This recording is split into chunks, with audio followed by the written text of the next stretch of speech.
আমরা আগের যেদিনকে এই শতকরার হিসাবগুলো দেখছিলাম, সেই হিসাবগুলো দেখতে দেখতে কিছু কিছু অঙ্ক প্র্যাকটিস করছিলাম।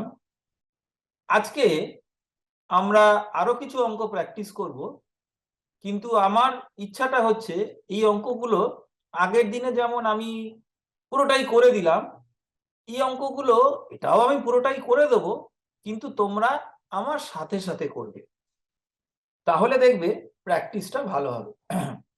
তো এইগুলো সব তোমাদের বইয়ের অঙ্ক। তো আমরা একে একে করে করি, যেরকম আমরা আগের অঙ্কগুলো করেছি। পাতায় যে অঙ্কগুলো আছে আমরা 1 2 3 করে ভাগ করে নেব।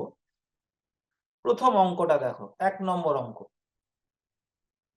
আমাদের চ্যাটার্জি পাড়ার লাইব্রেরিতে 2100টি গল্পের বই আছে। এবারে যত বই আছে তার 30% বা 30% গল্পের বই আরো কেনা হলো। তাহলে আর কতগুলো বই কেনা হলো, আর লাইব্রেরিতে মোট কতগুলো বই আছে? এটা খুব সোজা অঙ্ক, এই জন্যই আমি এই অঙ্কগুলো এইভাবে বলছি যে তোমরা আমার সাথে সাথে করবে। এতই সোজা যে এই সোজা অঙ্কগুলো করেই কিন্তু তোমাদের মধ্যে একটা আত্মবিশ্বাস তৈরি হবে যে এ তো এমন কিছু নয়। দেখো, আমাদের কটা বই আছে?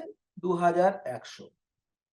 তার 30%, যে তার কথাটা আমরা এভাবে বলতে পারি তা এর, অনেকটা সন্ধি করে অঙ্কের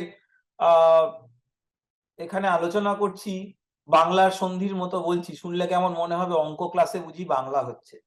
তা হোক, আমি তোমাদের একটু এটা দিয়ে অঙ্কটা কি করে করার চিন্তা ভাবনা করা যায় সেটা একটু বলতে চাইছি।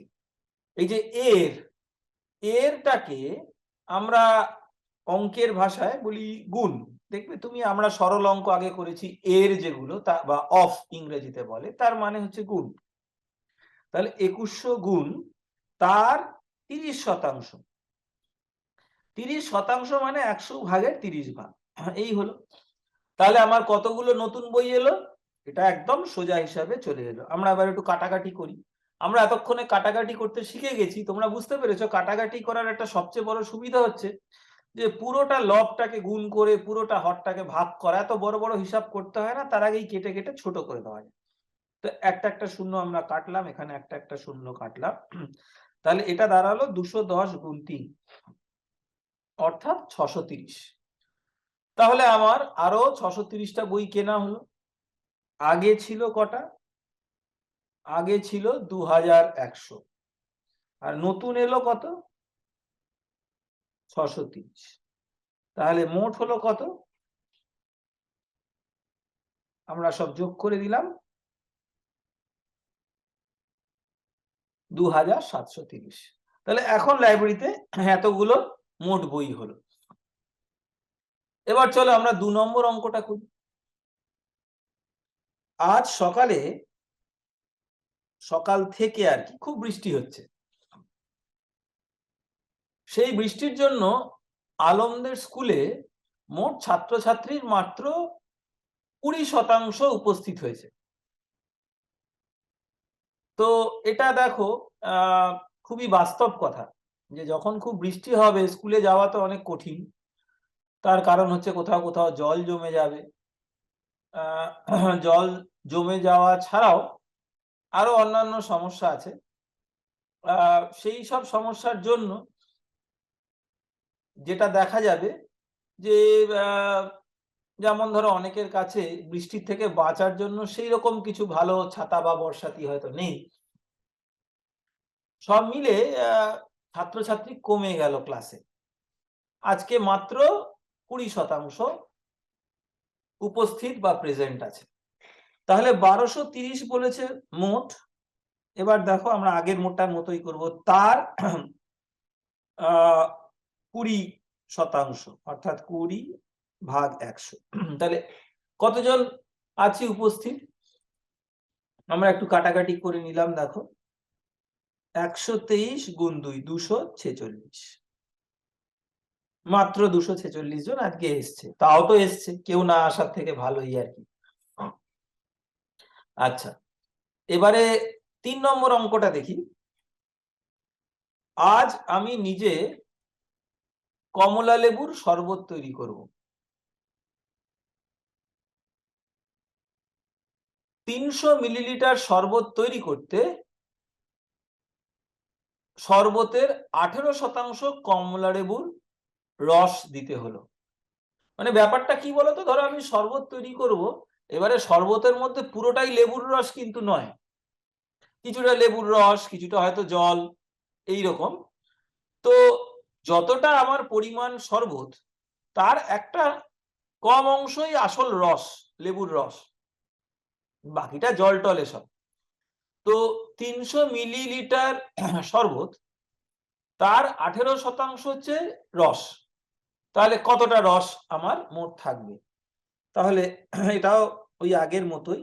আমি এই জন্যই বলছি তোমরা আমার সাথে প্র্যাকটিস করো, তাহলে অঙ্কটা খুব সহজে করতে পারবে। 300 মিলিলিটার, তার এর অর্থাৎ গুণ 18%, 18 ভাগ 100। এবারে আমরা এই দুটো শূন্য কেটে দিই, দুটো শূন্য কেটে দিই, তাহলে 3 গুণ 18, 54 মিলিলিটার। এতটা আমার সত্যিকারের লেবুর রস দিতে হবে শরবতটা বানাতে গেলে। আচ্ছা, এবার চলো 4 নম্বর অঙ্কটা দেখি।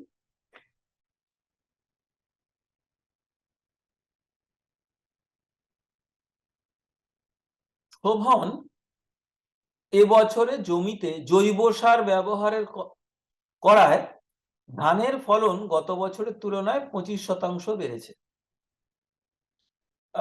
এই যে চাষে যে ফলন বাড়ে, সেই ফলন বাড়ার জন্য যে জমিতে সার দেওয়া হয়, তার তো একটা বড় ভূমিকা আছে, এটা তো তোমরা সবাই জানো। এখন নানা রকম সার পাওয়া যায়। জৈব সার মানে হচ্ছে কি বলতো, এখানে কোনো রাসায়নিক থাকে না। তো এই আমাদের বর্জ্য পদার্থ মিলেই এগুলো, এই সার তৈরি হয়। তো এরকম সার ফলন খুব বাড়ায়, এটার ব্যবহার যত হয় তত ভালো, রাসায়নিক কম ব্যবহার হবে, আর বর্জ্য পদার্থকেও নতুন করে কাজে লাগানো যাবে। তো এই যে জৈব সার, এটা ব্যবহার করে 25% ফলন গত বছরের থেকে বাড়লো, সবকিছুরই ফলন বাড়লো। তো গত বছর 12 কুইন্টাল ধান ফলেছিল কোন একটা জমিতে, 12 কুইন্টাল, কুইন্টালটা আমি আর পুরোটা লিখছি না, তার 25% বেড়ে গেল। তাহলে 25% কত হবে? তার 25%। তাহলে এখানে কাটাকাটি করে দাও, 5 দিয়ে ভাগ করো, 5 5 25, 5 20 100। আবার কাটো, 5 দিয়ে ভাগ করলে 5 4 20। আরেকবার কাটো, 4 আর 12, একে ভাগ করলে 3, 3 4 12। তাহলে দেখো 3 কুইন্টাল বাড়লো। তাহলে এই বছর কত কুইন্টাল ধান ফলেছে? এটা হচ্ছে গত বছরে যা ছিল যোগ 3, মানে 15 কুইন্টাল। আচ্ছা, তারপরের অঙ্কটা করি আমরা, 5 নম্বর অঙ্ক। রসুলপুর গ্রামের জনসংখ্যা গত বছরের তুলনায় 12% বেড়েছে। তোমরা কিন্তু ভেবো না যে রসুলপুর গ্রামটা কেমন একটা কাল্পনিক নাম, এরকম এই নামের গ্রাম কিন্তু আছে। আমার এক বন্ধু, ও রসুলপুর গ্রামে ছোটবেলা থেকে মানুষ হয়েছে, আমার কলেজের বন্ধু। তো রসুলপুর গ্রামটা আমি জানি। তো তোমাদের মধ্যে যারা রসুলপুর গ্রামে আছো, এরকম তো কেউ হতে পারে রসুলপুর গ্রামেই থাকো, তোমাদের গ্রামের ব্যাপারে এখানে দেখো কিরকম অঙ্কের মধ্যে তোমাদের গ্রামের গল্পটা চলে এলো। তো কোনো এক বছর আগের বছরের থেকে রসুলপুর গ্রামে জনসংখ্যা 12% বেড়েছে। তো তার আগের বছর যদি 775 হয়, তাহলে এই বছর জনসংখ্যা কত? তো বাস্তবে যে জনসংখ্যা বাড়ে, এটার মানে কি বলতো, কিছু জনসংখ্যা বাড়ে মানে কি খালি নতুন যতজনের জন্ম হয় সেটা দিয়ে হিসাব হয়? না না, তা নয়। নতুন যেমন জন্ম হয় সেটাতে বাড়ে, আবার মৃত্যু হয়ে যাওয়ার জন্য কমে। তাহলে মোট জন্ম যত হয়েছে বিয়োগ মৃত্যু যত হয়েছে, সেটাই হচ্ছে মোটের উপরে কত বেড়েছে। এটা হচ্ছে 12%। তাহলে 775 জন, তার 12%, এতটা বেড়েছে, তাহলে এটা কত? সেই একই রকমেরই হিসাব দেখো, আমরা প্রথমে একে কি করব, একে 2 দিয়ে কাটি, 6 দুগুণে 12, 50 দুগুণে 100। আবার 2 দিয়ে কাটি, 3 দুগুণে 6, 25 দুগুণে 50। এবার চলো এই 3 আর 25 তো কাটবে না, কিন্তু 775 দিয়ে কাটা যাবে, 5 দিয়ে ভাগ করা যাবে, 5 5 25। এটা হচ্ছে 5 1 5 আর 2 এর 7, 5 5 25, 2 এর 27, 5 5 25। দেখো আমরা চেষ্টা করব যতটা পারি মুখে মুখে এই অঙ্কগুলো হিসাব করার। মুখে মুখে মানে সেই রকম মুখে মুখে যে তা নয়, লিখেই, কিন্তু প্রত্যেকটা ধাপ আমরা নিচু ক্লাসে অঙ্ক করার সময় যেমন একদম বিস্তারিত লিখতাম, আস্তে আস্তে তো আমরা উঁচু ক্লাসে উঠছি, অতটা বিস্তারিত না লিখেই যতটা আমরা হিসাবটা মানে ছোট করে করতে পারি, আমার কিন্তু তত সুবিধা। তো এবারে আবার আমরা 5 দিয়ে কাটবো। দেখো 5 3 15, 5 1 5, এটা হলো 31, এটা হলো 3, মানে হলো 93। দেখো দেখতে অত বড় একটা ভাগ, কিন্তু গুণ ভাগ করে এটা 93 কত চট করে আমরা পেলাম। এই 93টা কি, এটা বেড়েছে। তাহলে আগের বছর ছিল 775, এখন তার সাথে যোগ হলো 93, তাহলে কত হলো? 5 আর 3 8, 9 আর 7 16, 6 হাতে রইল 1, 7 আর 1 8, তাহলে 68 জন এখন আমার জনসংখ্যা হবে। এবার চলো আমরা পরের পাতায় যাই, পরের পাতার অঙ্কগুলো করি। এখানে আমরা যেটা করছি সেটা হচ্ছে যে আমরা শতকরার তো হিসাবগুলো দেখেছি, কিছু কিছু অঙ্ক আমরা দেখেছি বেশ একটু মাথা ঘামিয়ে করতে হয়, কিন্তু আমি যেটা চাইছি যে মাথা ঘামিয়ে যেগুলো করতে হয় সেগুলো তো করতে পারলে খুবই ভালো, কিন্তু যেগুলো সাধারণভাবে করতে হয় ওগুলো অন্তত তোমরা খুবই আত্মবিশ্বাসের সাথে করা শেখো, তাহলে তার থেকে আরেকটু কঠিন হলেও তোমরা চট করে শিখে যাবে। তো এই পাতার প্রথম অঙ্কটা দেখো, এই বছরে আমাদের স্কুলের 80 জন ছাত্রছাত্রী মাধ্যমিক পরীক্ষা দিয়েছে। ঠিক আছে, মাধ্যমিক পরীক্ষা তোমরা জানো যে ক্লাস 10 এইটার পরে যে মাধ্যমিক পরীক্ষা হয়। তো এই স্কুলটাতে পাশ করেছে 65%, 65%। তাহলে কতজন পাশ করেছে? তাহলে সোজা কথা হচ্ছে 80 জন পরীক্ষা দিয়েছে, তার 65 ভাগ 100 এইটা পাশ করেছে। তো আমরা এবার কাটাকাটি করি, একটা তো শূন্য দেখেই কাটাকাটি করে দিলাম। এবারে 10 কে 5 দিয়ে ভাগ করে করলাম 2, আর 65 কে 5 দিয়ে করলাম 13, আর 2 আর 8 এদের কাটাকাটি করলে আমি পেলাম 4। তাহলে 4 গুণ 13 52। তাহলে 80 জনের মধ্যে 52 জন পাশ করেছে, খারাপ নয়, কিন্তু আমরা এরকম সবসময় চাইবো যে সবাই যেন পাশ করে। সবাই যদি পাশ করে তাহলে সবাই উঁচু ক্লাসে উঠবে, উচ্চ মাধ্যমিক পড়বে, আর পড়াশোনা দিয়েই কিন্তু তাদের যে অন্যান্য যা কিছু সেই সব নতুন নতুন জিনিসের দরজা খুলে যাবে। এবারে 2 নম্বর অঙ্কটা দেখো, এক বিশেষ ধরনের পিতলে 70% তামা এবং বাকিটা দস্তা আছে। তো পিতল এটাকে একটা বলে সংকর বা মিশ্র ধাতু, মানে এমন একটা জিনিস সেটার মধ্যে দুটো ধাতু মিলে সেটা তৈরি। তো পিতলের মধ্যে তোমার কি আছে? তামা আর দস্তা, ইংরেজিতে বলে কপার আর জিঙ্ক। তো এটাতে এখন কতটা তামা কতটা দস্তা থাকবে সেটা কি ধরনের পিতল তার উপরে নির্ভর করবে। কোনো একটা ধরনের পিতলে ধরো 70% তামা আর বাকিটা দস্তা আছে। তার মানে যেটা দাঁড়াচ্ছে যে তোমার যদি 100 কেজি পিতল হয় তাহলে 70 কেজি তামা, আর 100 বিয়োগ 70, 30 কেজি দস্তা আছে। তার মানে হচ্ছে 70% যদি তামা, আমরা এভাবে লিখি, তাহলে কতটা দস্তা? তাহলে মোট হচ্ছে 100%, তার মধ্যে 70% তামা হয়ে গেল, তাহলে 100 বিয়োগ 70 মানে 30% হচ্ছে দস্তা। আমরা এটা কেন বার করলাম বলতো? তার কারণ এই প্রশ্নটা দেখো বলেছে যে 20 কেজি এরকম পেতল তৈরি করতে কতটা দস্তা লাগবে, সেই জন্য আমি দস্তার অংশটা বার করলাম। তাহলে এবার দেখো 20 কেজি, তার মধ্যে দস্তা 30%, মানে 20 গুণ 30/100। তাহলে আমরা একটা কাটাকাটি করলাম শূন্যগুলো, তাহলে এটা হলো 6 কেজি। তাহলে আমার 6 কেজি দস্তা লাগবে। ঠিক আছে, এবারে 3 নম্বর অঙ্ক।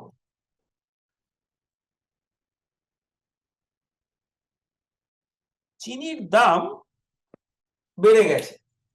তো চিনির দাম বেড়ে যাওয়াতে বাড়িতে মা চিনির যে ব্যবহার করাটাকে নিয়ন্ত্রণ করেন। মা মোটামুটি একটা খরচ চিনির জন্য ধার্য করে রাখেন, যে এতটা চিনি, এত টাকার চিনি আমরা মাসে কিনতে পারি। তার কারণটা খুব সোজা, যে যতটা মোট টাকা উপার্জন হয়, সে মাই করুক, বাবাই করুক, যেই করুক, তার বিভিন্ন খরচ আছে। খাওয়ার খরচ, হয়তো থাকার খরচ, যাতায়াতের খরচ, স্কুলে পড়ার খরচ, ডাক্তার দেখানোর খরচ, কত রকম কিছু খরচ থাকে। ইলেকট্রিকের খরচ, মোবাইল ফোনের খরচ, আজকাল তো খরচের আর শেষ নেই। তো সেখানে ওইভাবে কত টাকার চিনি আমরা কিনবো, এটা যদি আমি এতটা মোটামুটি একটা হিসাব করে না চলতে পারি, দেখা গেল সবাই যে মিষ্টি খেতে ভালোবাসে, যত টাকার মাইনে পাওয়া হচ্ছে প্রায় সব টাকারই এই চিনি আর মিষ্টি এসব হয়ে যাচ্ছে, তাহলে ওটা তো চলবে না।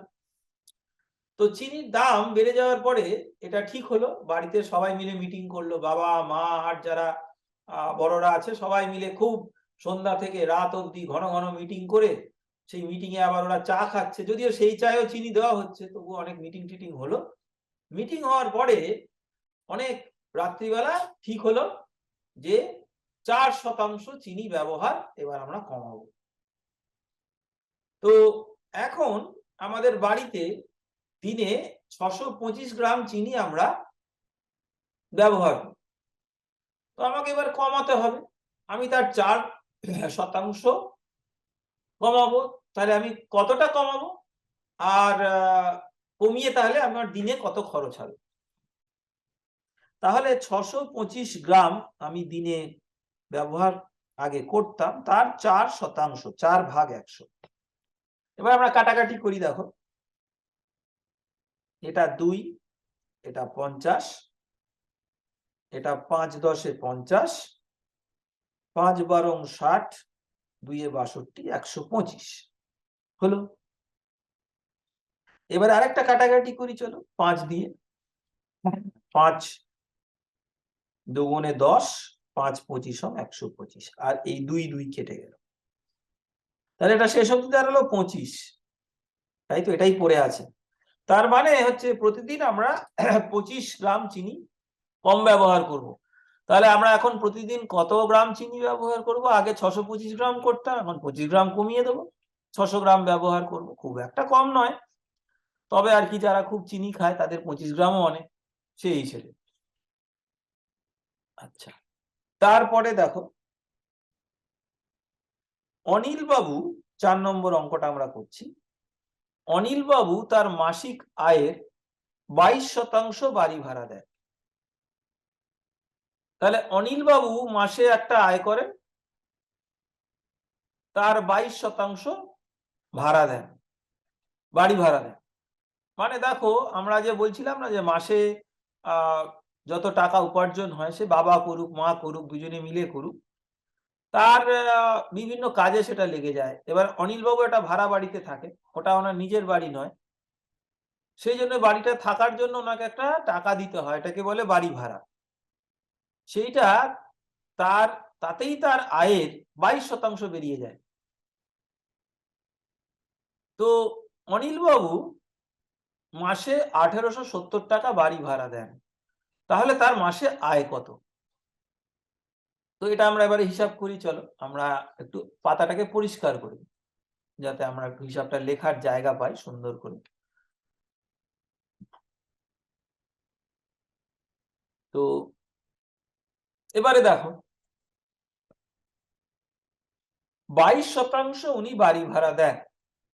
তার মানে কি, আয় যদি 100 টাকা হয়, যদি 100 টাকা হয়, তাহলে বাড়ি ভাড়া 22 টাকা। উল্টো দিক থেকে আমরা এভাবে লিখতে পারি, দেখো এই লেখাটা কিন্তু খুব গুরুত্বপূর্ণ। আমরা লিখছি যদি বাড়ি ভাড়া হয় 22 টাকা, তবে মোট আয় 100 টাকা। এটা আমাদের দেওয়া আছে, এটা যে আমরা নতুন কিছু বলছি তা না, এটাকে আমরা গুছিয়ে লিখলাম, এটা হচ্ছে দেওয়া। তোমাদের মনে এটা প্রশ্ন জাগা উচিত যে এত রকম থাকতে আমরা এইভাবে বাক্যটা কেন লিখলাম। আমরা এই কারণেই লিখলাম যে দেখো আমাকে কি জানতে দিয়েছে, যদি বাড়ি ভাড়া 1870 টাকা হয় তাহলে মাসিক আয় কত। তাহলে বাড়ি ভাড়াটা আমার দেওয়া আছে, আয়টা বার করতে হবে। যেটা বার করতে হবে সেটা ডান দিকে রাখবো, যেটা দেওয়া আছে সেটা বাঁ দিকে রাখবো। তো তার ফলে বাড়ি ভাড়াটা দেওয়া আছে বাঁ দিকে রেখেছি, তাহলে শতকরার হিসেবে ওই জন্য বাড়ি ভাড়াটা আমি বাঁ দিকে রাখলাম। এই বুদ্ধিটা তোমাদেরকে দিচ্ছি যাতে একটা কথার অঙ্ক যখন তুমি লিখবে তখন কোনটা আগে কোনটা পরে লিখবে। ধরো তোমার কোনো বন্ধু এই অঙ্ক করতে চাইছে, সে লিখলো আয় 100 টাকা হলে বাড়ি ভাড়া 22 টাকা, ওটা ভুল কিছু নেই, কিন্তু ওইভাবে লিখলে অঙ্কটা ছকে বেঁধে করা যাবে না। কিন্তু তুমি যদি উল্টো ভাবে লেখো যে বাড়ি ভাড়া হয় 22 টাকা যদি, তবে মোট আয় 100 টাকা, তাহলে অঙ্কটা তুমি ঐকিক নিয়মের ছকে ফেলে দিতে পারবে। তার কারণ কি, তোমাকে মোট আয়টা বার করতে হবে, বাড়ি ভাড়াটা। তাহলে বাড়ি ভাড়া যদি হয় 1 টাকা, আমরা ঐকিক নিয়ম করব, তাহলে মোট আয় কত। তাহলে বাড়ি ভাড়া যদি 1 টাকা হয় তাহলে মোট আয়টা কমে যাবে।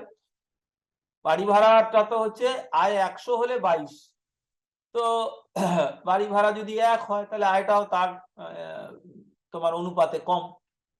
কিন্তু আমাকে বলেছে বাড়ি ভাড়া 1870 টাকা, তাহলে 1870 টাকা হলে মোট আয় কত। তাহলে 1-এর জায়গায় 1870 হলে ওটা বেড়ে যাবে, তাহলে এটা গুণ হয়ে যাবে। ঠিক আছে, তাহলে চলো এবার আমরা এটা কাটাকাটি করে হিসাব করি। দেখো একটা মজার জিনিস, দেখো যারা না অঙ্ক বানায় তারা একটা জিনিস ভেবে বানায়। তোমরা কেউ যদি দাবা খেলে থাকো তাহলে একটা জিনিস লক্ষ্য করবে যে তুমি যখন দাবা খেলছো, তুমি ধরো একটা চাল দিলে, একটা হাতি একটা নড়ছে, একটা ঘোড়া একটা নড়ছে, তুমি মাথায় কি ভেবে চাল দিচ্ছ, তোমার উল্টো দিকে তোমার যে বন্ধু বসে তোমার সাথে দাবা খেলছে সে যদি সেটা সম্বন্ধে সচেতন থাকে যে তুমি কি চাল দিতে পারো, সেই বুঝে কিন্তু সে তার মাথাটাকে তৈরি করছে সে কি চাল দেবে। তো যারা খুব ভেবেচিন্তে অঙ্ক বানান তারা কি করে, যে অঙ্কটা করতে হবে কি করে সেটা ভেবে অঙ্কটা বানায়। এটা হচ্ছে অঙ্ক বানানোর কায়দা। আমরা তো অনেকদিন ধরে পড়াচ্ছি, আমরা এখন এই কায়দাটা বেশ ধরতে পেরে গেছি। তো এখানে দেখো 22 রয়েছে তোমার হরে, তো 22-এর তুমি যদি মৌলিক উৎপাদক বলো কত, 2 আর 11, তো এই 11টা তো পড়ে থাকতো, নিশ্চয়ই লবে এমন কিছু আছে যেটা 11 দিয়ে কেটে যাবে। দেখো এটা 11 দিয়ে ঠিক কাটবে। এটা হচ্ছে যে অঙ্কটা বানিয়েছে সেই অঙ্কটাকে হিসাবটা যাতে ওরকম হয় সেভাবেই কিন্তু বানিয়েছে। এটা কিন্তু তুমি যদি তার মাথাটাকে একটু চিন্তা করতে পারো, দেখবে তোমারও কিন্তু হিসাবে ভুল হবে না। তুমি অঙ্কটা করার সময় ধরেই নেবে আরে বাবা নিশ্চয়ই ওপরেরটা 11 দিয়ে কাটবে। আর তুমি যদি দেখো ঠিক কাটছে না, তুমি বুঝবে যে কোথাও একটা হয়তো তুমি ভুল করেছো। তো 11 দিয়ে যদি কাটি, দেখো এটা 2, আর 11 দিয়ে এটা যদি কাটি, 11-কে 11 আর 7-এ 18, 170। ঠিক আছে, এবারে 2 দিয়ে যদি আমি কাটি, আরেকটা অন্য রং ব্যবহার করি, চলো 2 দিয়ে কাটি এখানে, তাহলে এটা হলো 50। তাহলে 50 গুণ 170, এটা কত, খুব সোজা, 5 গুণ 17 85, আর 50-এর একটা শূন্য আর 170-এর একটা শূন্য, 8500। ঠিক আছে, তাহলে আমার তাহলে মোট আয় হলো 8500 টাকা। তাহলে এটা হিসাব হয়ে গেল। এবারে 5 নম্বর অঙ্কটা দেখি চলো, এই পাতার শেষ অঙ্ক। ইয়াসমিন খাতুন তার মোট চাষের জমির 55% জমিতে পাট চাষ করে। ঠিক আছে, তো একটা তার মানে যেটা দাঁড়াচ্ছে, দেখো প্রথমে আমাকে যেটা বলে দেওয়া আছে না, সেটাকে আমার সরলভাবে বুঝে নিতে হবে। তাহলে তার যদি 100 বিঘা জমি থাকতো, তাহলে তিনি 55 বিঘা জমিতে পাট চাষ করতেন, এটাই বলা আছে। এবারে বলা আছে আসলে তিনি 11 বিঘা জমিতে পাট চাষ করতেন। দেখো প্রথমটা শতাংশটা মানে যদি, অর্থাৎ যদি তার 100 বিঘা জমি থাকতো তাহলে সে 55 বিঘাতে চাষ করত। উল্টো দিক থেকে ভাবলে, যদি সে 55 বিঘা জমিতে পাট চাষ করতো তবে তার 100 বিঘা জমি থাকতো। কোনোটাই কিন্তু আসলে নয়। আসলে কোনটা? আসলে তার পাট চাষ করার 11 বিঘা জমি আছে। তাহলে তার 11 বিঘা পাট চাষের জমি আছে, আমাকে বার করতে হবে তার মোট চাষের জমি কত আছে। তাহলে এটাও দেখো, আমি এই 55%টাকে আমি ঘুরিয়ে লিখবো, আমাকে মোটটা বার করতে হবে। তাহলে পাট চাষ যদি হয়, পাট চাষ 55 বিঘায় হলে মোট জমি 100 বিঘা। ঠিক আছে, আবার সেই দেখো আগের অঙ্কর মতো একইভাবে বুদ্ধি করে আমি লিখলাম, আমাকে মোট জমিটা বার করতে হবে, এটা আমি ডান দিকে নিয়ে এলাম। তাহলে পাট চাষ যদি 1 বিঘায় হয় তাহলে মোট জমিটা কম হবে, আর পাট চাষ আমাকে বলেছে 11 বিঘায়, তাহলে মোট জমি কত হবে? 11 দিয়ে গুণ হয়ে যাবে। এবার চলো আমরা কেটে দিই, 11 আর 55 5, আর 5 আর 100 20, তার মানে 20 বিঘা। তার মানে আমার 20 বিঘা, এটা একটু রাবার দিয়ে ভালো করে মুছে সুন্দর করে লিখি, এটা হলো আমার 20 বিঘা। ঠিক আছে, এবারে আমরা চলো পরের পাতায় যাই, আরো কিছু অঙ্ক করি। পরের পাতায় আমরা আরো 5টা অঙ্ক করব। এই 5টা অঙ্ক করেই আজকের পাঠ আমরা শেষ করব। আর তোমাদেরকে আমি আজকে আর বেশি যে অঙ্ক খুব করার চাপ দেব তা নয়। এই পাতার প্রথম অঙ্ক দেখো, একজন প্রার্থী যে 30% নম্বর পায় সে 5 নম্বরের জন্য ব্যর্থ হয়, মানে ফেল করে আর কি। ব্যর্থ হয়টা সুন্দর ভাষায় লিখেছে, ওই ফেল করে যাকে বলে। তো ফেল করাটা শুনতে খারাপ লাগে, দেখো আমরা তো চাই সবাই পাস করুক, কিন্তু কেউ না কেউ তো ফেল করবেই। দেখো সবাই যে পাস করবে তা নয়। তো যে 30% পেল, মানে ধরো 30% পেল মানে কি, যদি 100তে পরীক্ষা হতো তাহলে 30 পেল। ঠিক আছে, আর সে 5 নম্বরের জন্য ফেল করবে। আর একজন প্রার্থী যে 40% পেল সে 5 নম্বরের চেয়ে 10 বেশি পেল, তাহলে 5 নম্বরটা কত?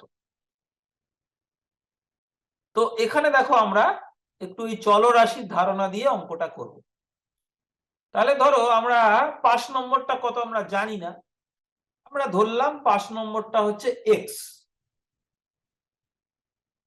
5 নম্বর ধরি x। ঠিক আছে, এই এক্সটা 100, এই এক্সটা 40। দেখো এই 5 নম্বরটা কিন্তু 30% যে নম্বর সেটা পেলে হবে না, এটা বোঝা যাচ্ছে। আর 40% পেলে আবার পাশের থেকে বেশি, তাহলে 30 আর 40%-এর মাঝামাঝি কিছু একটা 5 নম্বর হবে। তো এবার ধরো 5 নম্বর হচ্ছে এক্স, যে 30% পেয়েছে তাহলে সে কত পেয়েছে বলো তো? 30% এক্স এর 30%, মানে পাশের 30%, এটা কত? এক্স কে আমি গুণ করব 30/100। দেখো আমরা আগে যেটা করেছিলাম, আমরা বলেছিলাম যে কোনো একটা জিনিসের এর মানে হচ্ছে ওইটা গুণ, আর শতাংশ মানে ওটা ভাগ 100। সেই জিনিসটাই করলাম। এখানে আমি গুণটা ছোট করে লিখতে পারি। আসলে আমরা কেন এক্স এর এই যে চলরাশির পরে আর গুণ লিখি না জানো তো? আমরা এই যে খাতায় লিখি না, তাতে এক্স আর গুণ চিহ্নটা দেখতে অনেক সময় একরকম লাগে। তার ফলে আমরা যদি গুণ চিহ্নটা দিই, যেখানে চলরাশি আমরা এক্স ব্যবহার করেছি, তাহলে কারোর গুলিয়ে যেতে পারে, মনে হতে পারে দুবার এক্স আছে। সবার হাতের লেখা তো আর সমান হয় না, ওই জন্য আমরা গুণ চিহ্নটা দিই না। দেওয়ার না দেওয়ার কিন্তু কোনো কারণ নেই, এটা আসলে গুণ। তো এটা আমরা কাটাকাটি করলাম। দেখো 3 গুণ এক্স, এটাকে আমরা 3x বলছি, আর ভাগ হচ্ছে 100। তাহলে এটা হলো যে এক্স এর 30%। তাহলে 5 নম্বর কত?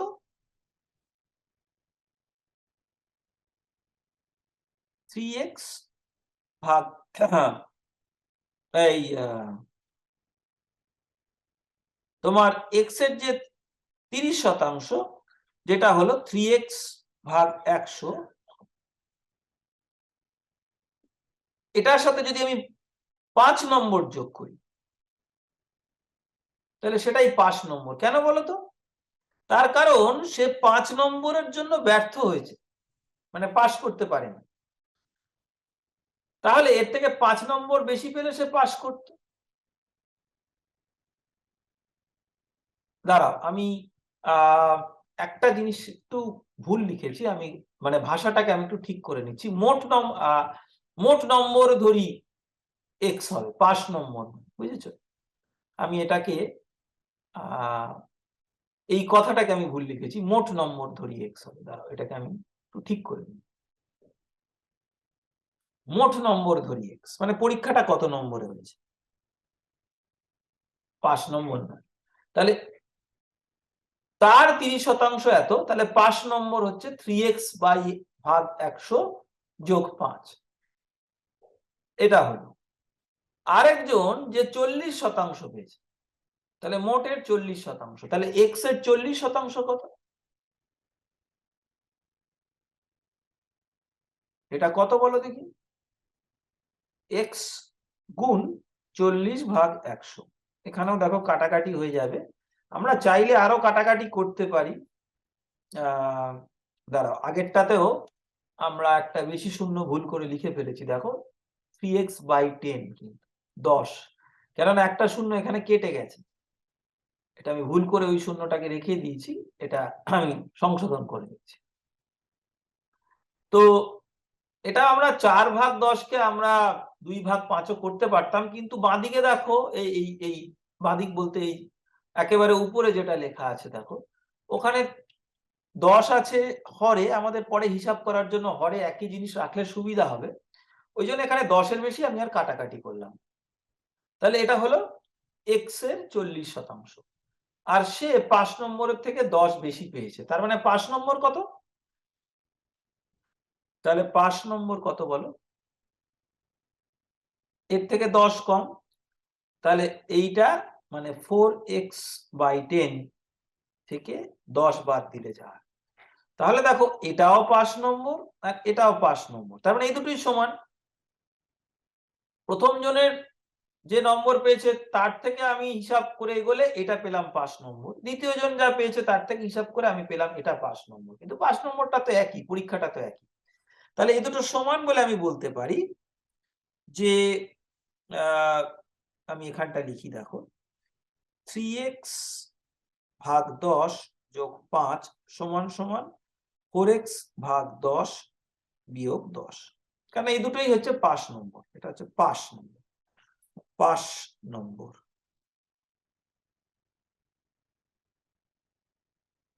এবারে দেখো আমি খুব সোজা হিসাব করব। কিরকম সোজা হিসাব করব? আমরা আগে দেখেছি যখন আমরা এই চলরাশি এদিক থেকে ওদিক নিয়ে যাব, কি করব, এসব হিসাব করেছিলাম। আমরা শিখেছিলাম যে একদিকে যদি যোগ থাকে অন্যদিকে গেলে সেটা বিয়োগ হয়ে যাবে। এটা এইরকম, আমি তোমাদের একটা উদাহরণ দিই। যে ধরো আমি বললাম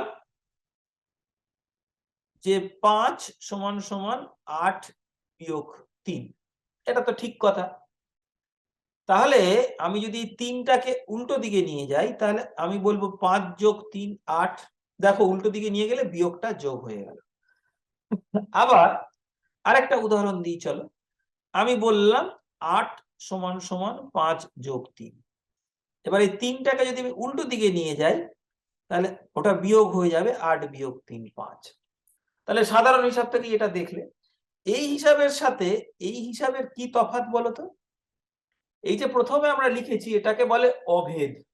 অভেদ মানে এটা ইংরেজিতে বলে আইডেন্টিটি। এটার মানে হচ্ছে দেখো 8 সমান সমান 5 যোগ 3 এটা তো সবসময় হবে, কিন্তু আমরা এই এক্স দিয়ে এখানে তলায় যেটা লিখেছি এটাকে বলে সমীকরণ বা ইকুয়েশন।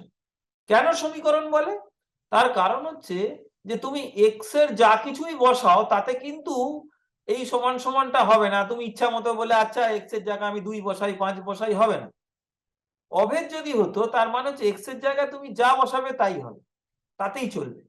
কিন্তু এখানে এক্স এর জায়গায় যা বসাবে তাতে চলবে না, এক্স এর কোনো একটা মানের জন্যই এই সমান সমানটা হবে, বাকি মানের জন্য হবে না।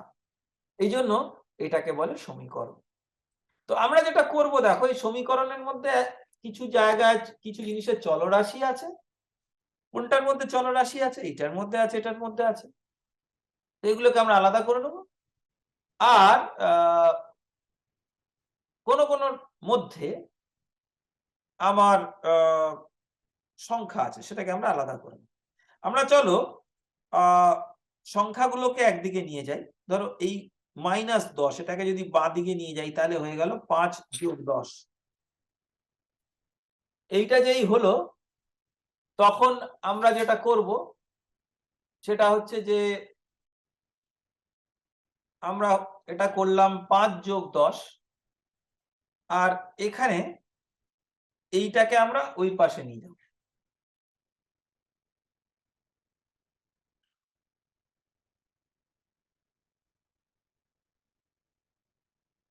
এটাকে আমরা ওপাশে যেই নিয়ে গেলাম তখন দেখো এইটা এই পাশে ছিল যোগ, কিছু না লেখা মানে যোগ, এটা ওপাশে গিয়ে হয়ে গেল বিয়োগ।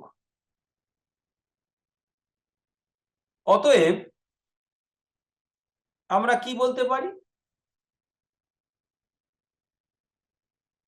10 যোগ 5 অর্থাৎ 15 সমান সমান 15 সমান সমান এটা কি হবে? এইটা বিয়োগ এইটা। ঠিক আছে, তাহলে দেখো 4 বিয়োগ 3, এইটাকে আমরা আলাদা করে ব্র্যাকেটে লিখলাম। কেন বলো তো? দুটোই এক্স এর সাথে গুণ আছে, এটা হচ্ছে বিনিময় নিয়ম। দেখো কিরকম আমরা আগে যা যা শিখেছি সেগুলোকে আমরা ব্যবহার করছি। আমি এই জায়গাটা পরিষ্কার করে তোমাদেরকে দেখাচ্ছি। ধরো আবার কিন্তু এটা ভগ্নাংশ, দেখো আমি একটা ধাপে লিখে দিলাম বলে তোমাদের হয়তো একটু কেউ কেউ ভাবছো কি করে হলো, আমি কিন্তু তলাটা লিখিনি। হরটা হচ্ছে 10, ঠিক আছে? তাহলে আমি হরটা লিখলাম 10, এটার মানে কি দাঁড়াচ্ছে? হরটা লিখলাম 10, তার মানে দাঁড়াচ্ছে যে এই দুটো ভগ্নাংশ এদের মধ্যে আমি বিয়োগ করছি। দেখো চলরাশি এক্স আছে, আমরা বিয়োগ করছি, কিন্তু সাধারণ যারা আমরা পাটিগণিতের বিয়োগ করি সেরকম। আমি যদি বলি তোমাকে বলতাম যে 4 গুণ 5 বিয়োগ 4 গুণ 3, তাহলে আমি কি লিখতাম বলতো? 4 গুণ 5 বিয়োগ 3। সেই রকমই 4 গুণ এক্স বিয়োগ 3 গুণ এক্স, আমার এক্সটা কমন গুণ, আর তাহলে ওটা হয়ে গেল 4 বিয়োগ 3। ঠিক আছে, তাহলে 4 বিয়োগ 3 হচ্ছে 1। 1 গুণ এক্স মানে এক্স, তাহলে এক্স ভাগ 10। তাহলে এক্স ভাগ 10 হচ্ছে 15। তাহলে এক্স কত হবে বলো দেখি? এই 10টাকে ওপাশে নিয়ে গেলে যেমন একটা সমান চিহ্নর এপাশ থেকে ওপাশে যদি যোগ নিয়ে যাই হয়ে যায় বিয়োগ, বিয়োগ হলে যোগ, সেরকম গুণ যদি অন্য পাশে নিয়ে যাই হয়ে যায় ভাগ, আবার ভাগ অন্য পাশে নিয়ে গেলে হয়ে যায় গুণ। তাহলে এক্স হলো কত? 15 গুণ 10। ঠিক আছে, এটাও আমি তোমাদেরকে দেখাই। যেমনি দেখো, যে কোনো জিনিসই না, এগুলোকে কোনো ফর্মুলা মনে করবে না। এটা পাটিগণিতের যা হিসাব, বীজগণিতেরও একই হিসাব। তোমার চলরাশিটা খালি তুমি মানটা জানো না, এটাই হচ্ছে খালি তফাৎ। ধরো আমি যদি তোমাকে বলি যে ধরা যাক 15 হচ্ছে 150/10, ঠিক আছে? তাহলে আমি তোমাকে বলতে পারি 150 কিছুই না, 15 গুণ 10, এটা তো ঠিক, এইটা পাশে গিয়ে গুণ হয়ে গেল। এখানে সেটার জায়গাতে 150টা আমি জানি না, ওটা চলরাশি, ওটার মান আমরা বার করলাম, সেটা হলো 150, ঠিক আছে? তার মানে আমার পরীক্ষার মোট হয়েছে 150 নম্বরের পরীক্ষা। এটা একটু বিচিত্র ধরনের পরীক্ষা। দেখো, 150 নম্বরের পরীক্ষা হয়েছে। এবার আমরা দেখি, একটা অঙ্ক করার পরে না রিভিশন করে দেখা যায় যে অঙ্কটা আমরা ঠিক করলাম না ভুল করলাম। চলো আমরা এবার এটাকে রিভিশন করে দেখি। 150 নম্বরের যে পরীক্ষা, সেই 150 নম্বরের পরীক্ষায় 30% যে পেয়েছে, সে কত পেয়েছে? 150 গুণ 30/100, কাটাকাটি করলাম, করে সে পেয়েছে 45। আর যে 40% পেয়েছে, সে কত পেয়েছে? এখানেও কাটাকাটি করলাম, সে পেয়েছে 60, ঠিক আছে? তাহলে দেখো আমার 5 নম্বর কত হলো? তো 5 নম্বর হচ্ছে যে 30% পেয়েছে তার থেকে 5 বেশি, তার মানে 45 যোগ 5, এটা হচ্ছে 50। তাহলে 50-এ পাস। তুমি আরেকটাও চেক করে দেখতে পারো, যে 60 পাচ্ছে, সে পাশের থেকে 10 নম্বর বেশি পাচ্ছে, তার মানে সেই হিসাব থেকেও 50-এ পাস। তার মানে আমার এই অঙ্কটার উত্তর বেরোলো যে আমার পাস নম্বর হচ্ছে 50। 150-এ পরীক্ষা হচ্ছে, তাতে 50 পেতে হবে পাস করতে গেলে। তাহলে দেখো, আমরা বুদ্ধি খাটিয়ে যত্ন করে ধাপে ধাপে কিরম করে অঙ্কটাকে করতে পারলাম। এবারে এই পাতার 2 নম্বর অঙ্কটা আমরা দেখবো, চলো।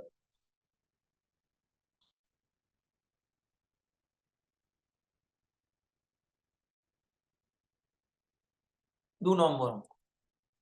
একটা সংখ্যার 65% তার 36% থেকে 58 বেশি, ঠিক আছে? তাহলে কোনো একটা সংখ্যা, ধরো এক্স, ধরি সংখ্যাটা হলো এক্স, তাহলে তার 65% কত?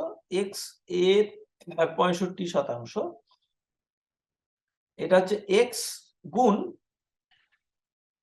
65/100, ঠিক আছে? এটা তার 36%-র 58 বেশি, তাহলে এক্স এর 36% কত?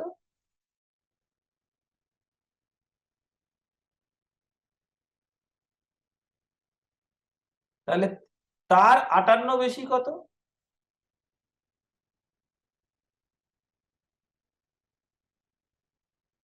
36 গুণ এক্স ভাগ 100, মানে এইটা তার সাথে 58 বেশি।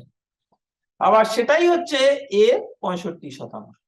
তাহলে এইটা সমান সমান 65x/100, ঠিক আছে? এটা কি করে আমরা পেলাম? আমাকে এটা দেওয়া আছে যে কোন সংখ্যার 36%, তার সাথে 58 যোগ করলে সেটা ওই সংখ্যার 65%। তাহলে এবার দেখো, আমরা এটাকে পাশাপাশি লিখি। 65x/100 সমান সমান 36x/100 যোগ 58। দেখো, আমি সমান সমানে যে কোনো একটা বাঁ দিক বা ডান দিক লিখতে পারি। হ্যাঁ, আমি যদি লিখি যে কোনো একটা সমান কোনো একটা, তাহলে ডান দিক বাঁ দিক রাখি, দুটোই তো সমান। এবার দেখো আমি কি করব, আমি এখানে চলরাশিগুলোকে এক জায়গায় নিয়ে আসবো, এইটা। তাহলে দেখো, এদিকে 65, এটাকে এদিকে নিয়ে আসলে বিয়োগ হয়ে যাবে 36, পুরোটা কমন x/100 করে আমি এই দুটো ভগ্নাংশকে আসলে বিয়োগ করলাম, সমান সমান ডান দিকে পড়ে রইল 58। এবারে 65 - 36 কত বলো? 29, তাই তো? 15 থেকে 6 গেলে 9, হাতে রইল 1, 6 থেকে 4 গেলে 2। 29x/100 = 58। আমি তোমাদের একটু আগে বলছিলাম না, যারা অঙ্ক বানান ধাঁধা বানানোর মতো, ওনারা মাথায় একটা বুদ্ধি খাটান হিসাবটাকে করার। দেখো তোমরা চোখের সামনে দেখতে পাচ্ছ 29 আর 58 এ দুটো কাটাকাটি করে 2 হয়। এইরকম 29-এর মতো একটা বদখত সংখ্যা যদি দেখা যেত কাটাকাটি হচ্ছে না, তুমি বুঝবে নিশ্চয়ই কোথাও একটা ভুল হয়েছে। তো এখানে 29 আর 58 কাটাকাটি হয়ে যাচ্ছে, মানে তোমার আত্মবিশ্বাসটা বেড়ে গেল, মানে অঙ্কটা হয়তো ঠিকই হচ্ছে। তাহলে আমরা কাটাকাটি করব, দেখো দুদিকে কাটাকাটি করব। এটা 29 আর 58 কাটাকাটি করে হলো 2। তাহলে x সমান কত? দেখো এটা ভাগ ছিল, এটা উপরে গেলে গুণ হয়ে যাবে। তাহলে 100 গুণ 2, তাহলে 200। তাহলে সংখ্যাটা হলো 200। এবারে আমাকে কিন্তু সংখ্যাটা কত জানতে চাইনি, আমাকে বলেছে সেই সংখ্যার 23% কত। তাহলে 200-র 23%। এটা কত? 23 দুগুণে 46। তাহলে সংখ্যাটার 23% হচ্ছে 46। এর পরের 3টে অঙ্ক আমরা করব, করে আমরা আজকের এই পাঠটা শেষ করব। আমাদের পরিবারে, একটু পরিষ্কার করে দিই পাতাটা, অনেক হিসাব হয়েছে তো, একটু পরিষ্কার করে দিই। দাঁড়াও, এই জায়গাটাকে পরিষ্কার করে দিই, তাহলে আমরা কিছু লিখতে পারবো এখানে।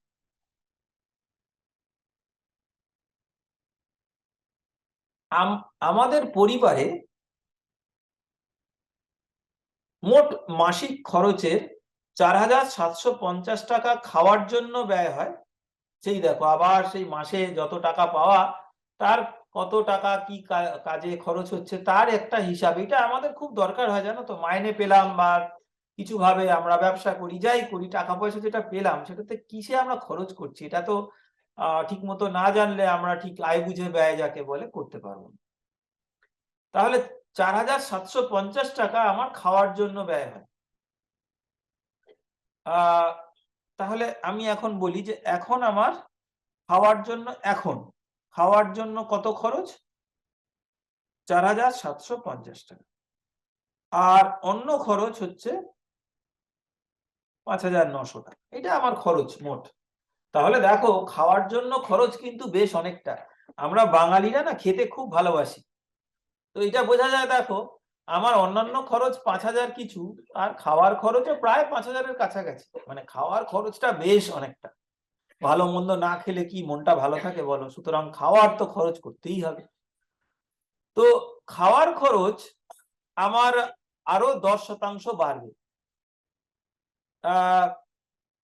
এই 10% কেন খাওয়ার খরচ আমি বাড়াবো বলো তো? কিছুই না, আমার আরো সব ভালো মন্দ খাওয়ার ইচ্ছাটা বড় বেড়ে উঠেছে, মানে লোভটা বেড়েছে, সোজা সোজা কথায়। তাহলে খাওয়ার খরচ আমার 10% বাড়বে। তাহলে নতুন তাহলে তাহলে বাড়বে কত? খাওয়ার খরচ বাড়বে কত? এটা হচ্ছে আগে যত ছিল তার কত শতাংশ? 10%। তাহলে গুণ 10/100। তাহলে এটা কত দেখি আমরা। তাহলে খাওয়ার খরচ দেখো এখানে 0 0 কাটলো, এই 0 কাটলো। খাওয়ার খরচ আমার 475 টাকা বাড়লো, কম নয়। তো এবারে বাবা বলছে যে এত যখন খাচ্ছিস তাহলে অন্য জিনিসের তো অত তোকে দেওয়া যাবে না, তুই খাবি তো খা, ঠিক আছে, কিন্তু তা বলে খাবিও আবার খেলনাও চাইবি বেশি, এসব এত কিছু হবে না। ঠিক আছে, খাওয়াটাই মনে আনন্দ দেয়, তাহলে অন্য খরচ কমিয়ে দাও বাবা। তাহলে বাবা কি করলো? বাবা অন্যান্য খরচ 16% কমিয়ে দিল। তাহলে অন্য খরচ কতটা কমলো? দেখো অন্য খরচ কমলো, অন্য খরচ কত কমলো আমরা একটু লিখি।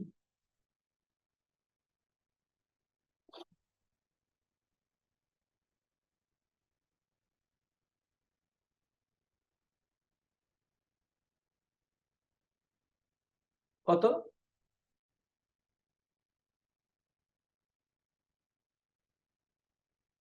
এখানে আছে 5,900 টাকা, তার 16%। ঠিক আছে, দেখি বাড়াটা বেশি না কমাটা বেশি। বাবা তো বলে দিল কমাতে হবে, কিন্তু কোনটা বেশি? আচ্ছা, তাহলে প্রথমে 0 কাটলাম, তারপরে 10কে 2 দিয়ে ভাগ করলাম 5, 16কে 2 দিয়ে ভাগ করলাম 8। আরেকটা কাটি, দেখো 5 আর 590 কিন্তু কাটবে, তাহলে এটাকে আমরা কাটবো 5 একে 5, 5 একে 5 আর 4 এ 9, 5 8 এ 40, তাহলে এটা হলো 118। তাহলে 118 গুণ 8, এটা আমার হলো অন্যান্য খরচ কমলো। তো গুণটা আমরা চট করে করি, দেখো 8 8 এ 64, 4 হাতে রইল 6, 8 একে 8 আর 6 এ 14, 4 হাতে রইল 1, 8 একে 8 আর 6 এ 14। তাহলে অন্যান্য খরচ কমলো আমার 1444 টাকা। ঠিক আছে, তাহলে দেখো বাবার কিন্তু খুব বুদ্ধি। বাবা দেখলো যে খাওয়ার খরচ আমি কিছুটা বাড়িয়ে দিয়েছি, কিন্তু অন্যান্য খরচ আমি এতটাই কমিয়ে দেব, আসলে আমি কিন্তু মাসে জমাতে পারবো বেশি। তাহলে মোট মাসিক খরচ বাড়বে না কমবে বলো তো? তাহলে আমার খরচ খাওয়ার জন্য বাড়লো হচ্ছে এত, ওটা প্লাস, ওটা হলো 475 টাকা। আর কমলো অন্যান্য খরচ, সেটা হচ্ছে 1444 টাকা, তাই তো? তার মানে মোটের উপর কমলো, কতটা কমলো বলো তো? 1444 টাকা এমনি কমতো, কিন্তু খাওয়ার জন্য ওটা বেড়ে যাওয়াতে তোমার আসলে কমলো এই দুটোর মধ্যে যেটা বিয়োগফল। 14 থেকে 5 গেলে 9, হাতে রইল 1, 14 থেকে 8 গেলে 6, হাতে রইল 1, 14 থেকে 5 গেলে 9, হাতে রইল 1, 969 টাকা আবার মোটের উপরে খরচ কমলো। অর্থাৎ 1444 টাকা আমার অন্যান্য খরচ কমেছিল, কিন্তু 475 তার থেকে বেড়ে যাওয়াতে মোটের উপরে 969 টাকা আমার কমলো। আর দুটো অঙ্ক আমরা করব, 4 আর 5, এগুলো রিভিশন অঙ্ক, অর্থাৎ এগুলো তোমরা আমরা একসাথে করব।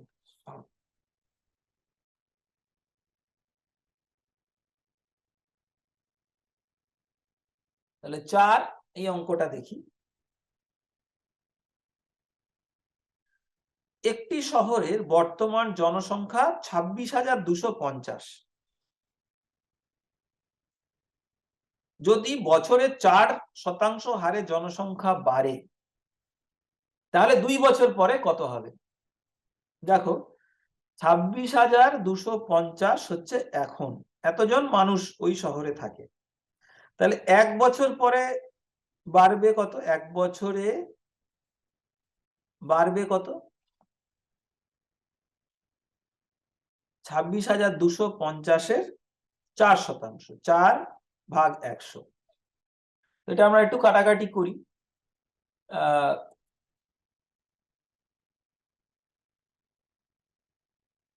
তো এখানে দেখো এটা 2, এটা হলো 5, আর একটা কাটি, দেখো 5 দিয়ে এটাকে কাটলে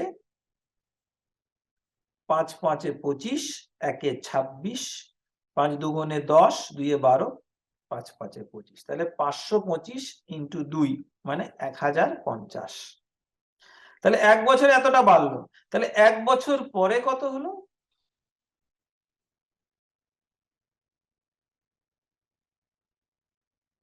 দাঁড়াও, এটাকে একটু ভুল করলাম, একটু পরিষ্কার করে লিখি। 1 বছর পরে কত?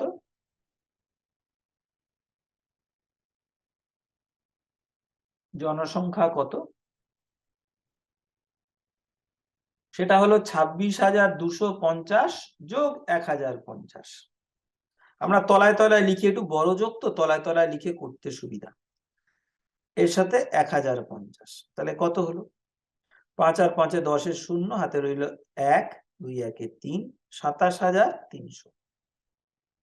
আবার তারপরের বছর কত হবে? 2 বছর পরে।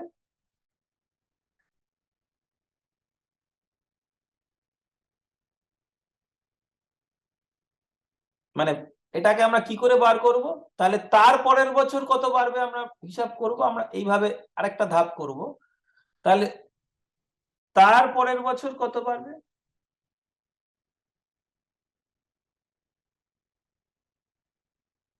দেখো এবারে তোমাকে যেটা করতে হবে, প্রত্যেক বছরের শেষে যত তার 4% বাড়ছে, ঠিক আছে?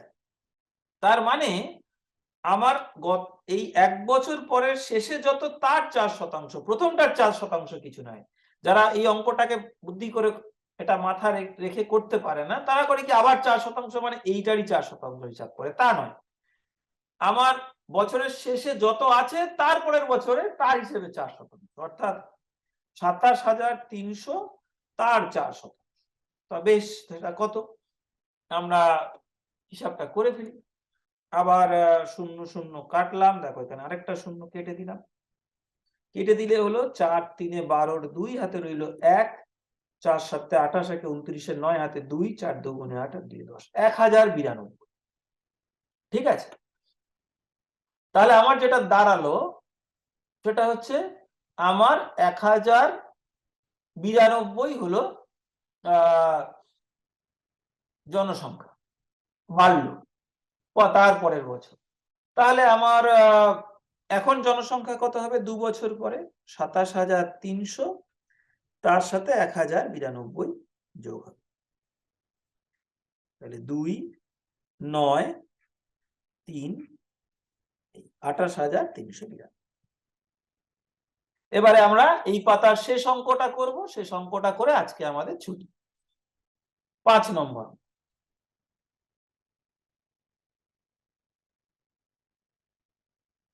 5 নম্বর অঙ্কটা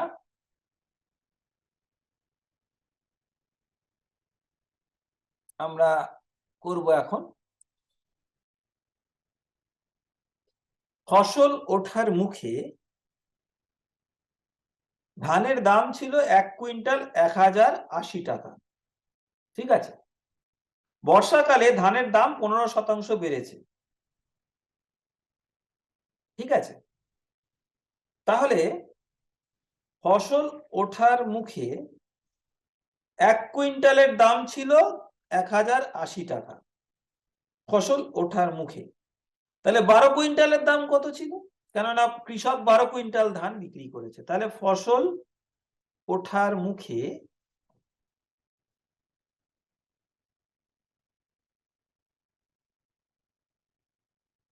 12 কুইন্টাল ধানের দাম কত?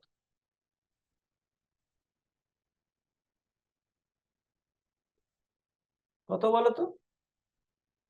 1080 টাকা গুণ 12, ঠিক আছে?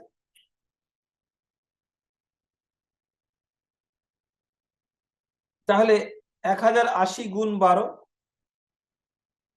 আমরা এই গুণটা করে ফেলি। এটা বড় গুণ বলে আমরা একটু আলাদা করে লিখে রাফে করব, সবসময় বড় থাকলে না পাশাপাশি লিখে করবে না, ভুল হতে পারে।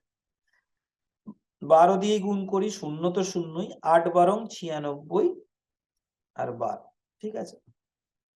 তাহলে 12,960 হলো, তাহলে 12,960 টাকা। এবারে বর্ষাকালে দেখা গেল যে ফসল ওঠার মুখে যে দাম ছিল তার 15% দাম বেড়ে গেল, তাহলে বর্ষাকালের দাম কত হবে? বর্ষায় দাম কত বাড়বে? বর্ষায় এর দাম বাড়বে কত? এর 15%, 12,960 গুণ 15/100। এটা কাটাকাটি করি, চলো।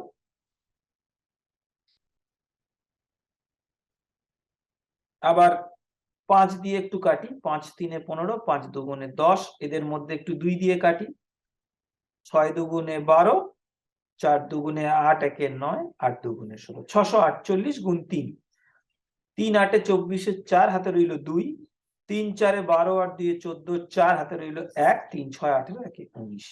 তাহলে এত টাকা বর্ষায় দাম বেড়ে গেল। তার মানে যেটা দাঁড়াচ্ছে দেখো, যে ফসল ওঠার মুখে এত টাকায় আমি বিক্রি করেছিলাম, কিন্তু যদি আমি বর্ষা অবধি অপেক্ষা করতাম দামটা বেড়ে যেত, তখন আমি ওই বাড়া দামে বিক্রি করতে পারতাম। অর্থাৎ ফসলটাকে দেখো, এটা ফসলটাকে বিক্রি করে লাভ করার একটা উপায়, যে আমার যতটা দাম ছিল সেই দামটা আমি, ফসল ওঠার মুখে তো একটা দাম, কিন্তু বর্ষার পরে দামটা বাড়বে, তখন আমি ওটাকে বিক্রি করব। তাহলে দামটা যেই বাড়বে সেই বাড়া দামে বিক্রি করলে কিন্তু আমি যত টাকায় আগে বিক্রি করতাম তার থেকে আমি বেশি টাকা পাবো, ওটাই আমার লাভ। তাহলে আমরা এই যে শতকরা, এই শতকরার বিভিন্ন রকম অঙ্ক এই আজ অব্দি আমরা অভ্যাস করলাম। এখন এই অঙ্কগুলো নানা রকম হিসাব আছে, এগুলো সবই বাস্তব জীবনে, কিন্তু শতকরার বাস্তব জীবনে দুটো খুব গুরুত্বপূর্ণ হিসাব আছে যেটা আমাদের লাগেই লাগে যাই আমরা কিছু করি। একটা হচ্ছে সুদ। ব্যাংকে সুদ দেয় যাকে বলে ইন্টারেস্ট বা সুদ, সেটা সবসময় শতকরা হিসেবে দেয়।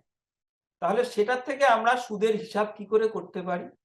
বা ধরো আমি একটা ব্যবসা করি, একটা জিনিস কিনলাম আর বেচলাম, তাহলে এই কেনা আর বেচার মধ্যে যে তফাৎটা, আমি যদি দামে বেশি দামে বেচি আমার লাভ, সেটাও আমরা শতকরায় হিসাব করি। তার কারণ হচ্ছে যে আমি বললাম 2 টাকা লাভ না 2 কোটি টাকা লাভ, এটা পুরোটাই আমার সত্যিকারে কত লাভ হচ্ছে সেটা নির্ভর করছে আমি কত টাকায় কিনেছিলাম তার উপরে কত লাভ।